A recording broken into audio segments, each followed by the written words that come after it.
क्योंकि गांव में स्वच्छ हवा मिल रही है, स्वच्छ खाने को मिल रहा है, इसीलिए शहर के लोगों ने जो अन्य प्रांतों में कमा रहे थे वो गांव की ओर भागे कि गांव में हम लोग जाएंगे तो वहां दूर दूर बैठने के भी स्थान होंगे और हम स्वस्थ रहेंगे। तो स्वस्थ रहने का राज भी गांव में है, क्योंकि गांव में किसान निवास करता है और किसान जितोड़ मेहनत करता है। किसान से बड़ा कोई मेहनती नहीं होता है, परिश्रमी नहीं होता है। किसान का जब तक पसीना न निकले तो वो कौन सा किसान हुआ भाई? किसान खेतों में जा करके, मेड़ों में जा करके अपनी फसलों की सुरक्षा के लिए जितोड़ मेहनत करता है, परिश्रम करता है। इसलिए किसान से बड़ा कोई परिश्रमी नहीं होता है।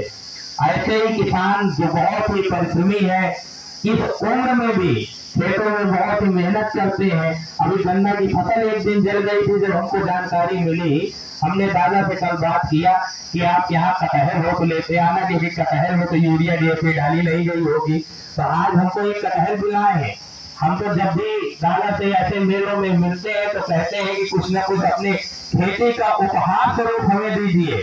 हम बच्चों से आपकी प्रशंसा करते रहेंगे, क्योंकि आप ऐसे किसान हैं जिन्हें जमीनी किसान कहा जाए तो कोई अफसोस नहीं होगी। हम लोग तो जमीनी केचुआ भी कह देते हैं, क्योंकि केचुआ किसानों का मित्र होता है और हमारे तिवारी दादा भी किसानों के मित्र हैं। मित्रों के लोग जानकारी देते हैं अपने अमौली क्षेत्र में जब भी किसानों को, क्योंकि वहां पर भी बहुत अच्छी खेती होती है और ये क्षेत्र भी गंगा का किनारा है। यहाँ पर भी मैं देखता हूँ कि सब्जी का खेती बहुत अच्छी होती है। जब भी हम चंद्रिका माता के दर्शन के लिए जाते हैं तो देखते हैं यहाँ से आगे सड़क के किनारे बढ़िया सब्जी की खेती होती है और हरी सब्जियों की खेती होती है। इसलिए किसान सब्जियों की खेती करते हैं और सब्जी के लिए हम कैसे जीवामृत, बीजामृत, निमास आदि प्राकृतिक संसाधनों के माध्यम से खेती कैसे कर सकते हैं। आप देखेंगे कि यहाँ पे बैनर लगाए गए हैं, इधर जीवामृत, बीजामृत और ये निमास के लगे हुए, इधर ध्यान जाएगा तो इनका खेती में क्या उपयोग है।